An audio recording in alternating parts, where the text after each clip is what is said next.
ஸ்ரீ சங்கரா TV நேயர்களுக்கு நமஸ்காரம்.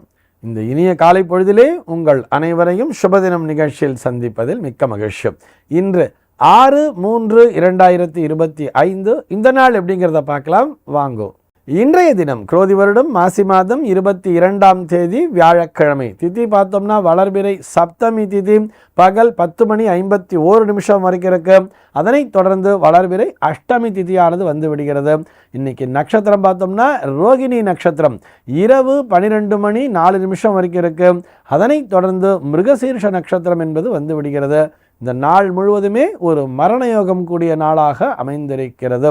இதுபோக பஞ்சாங்கத்திலே வரக்கூடிய யோகம் அப்படின்னு சொல்லி பார்த்தோம்னா இன்றைய தினம் விஷ்கம்பம் அப்படிங்கிற ஒரு யோகத்தை கொடுத்துருக்கா. கரணம் பார்த்தோம்னா வணிஜை அப்படிங்கிற ஒரு கரணம் பகல் 10:51 வரைக்கும் இருக்கு. அதனைத் தொடர்ந்து பத்ரை என்கின்ற கரணமானது வந்து விடுகிறது. இந்த நாளானது ஒரு மேல் நோக்கு நாளாக அமைந்திருக்கிறது. இன்னைக்கு என்ன ஸ்பெஷல் அப்படின்னு சொல்லி பார்த்தோம்னா இன்றைய தினம் பஞ்சாங்கத்திலே ஸ்ரீ ராகவேந்திர சுவாமி ஜெயந்தி அப்படிங்கிறத கொடுத்துருக்கா. இதுபோக இந்த நாளானது ஒரு வாஸ்து நாளாக அமைந்திருக்கிறது. வாஸ்து புருஷன் நித்திரை விடுதல் அப்படிங்கிறத கொடுத்துருப்பா.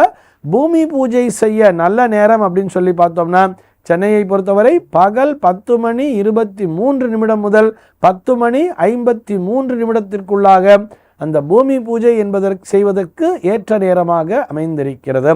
சென்னையை பொறுத்தவரை இன்றைய தினத்தினுடைய சூரிய உதயம் என்பது காலை 6:25 சூரிய அஸ்தமனம் என்பது மாலை 6:14 சந்திர உதயம் என்பது பகல் 11:24 சந்திர அஸ்தமனம் என்பது இரவு 12:39 சம்பவிக்கிறது. பிரம்ம முகூர்த்தம் பார்த்தோம்னா நாளைய தினம் அதிகாலை 4:47 முதல் காலை 6:24 வரையில் நீடித்திருக்கிறது.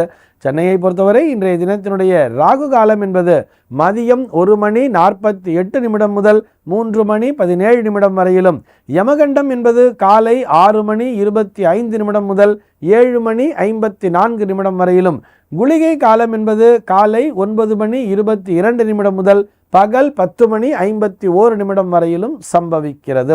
தினாந்தம் பார்த்தோம்னா இன்றைய தினம் இரவு 1:51 கொடுத்துருக்கா.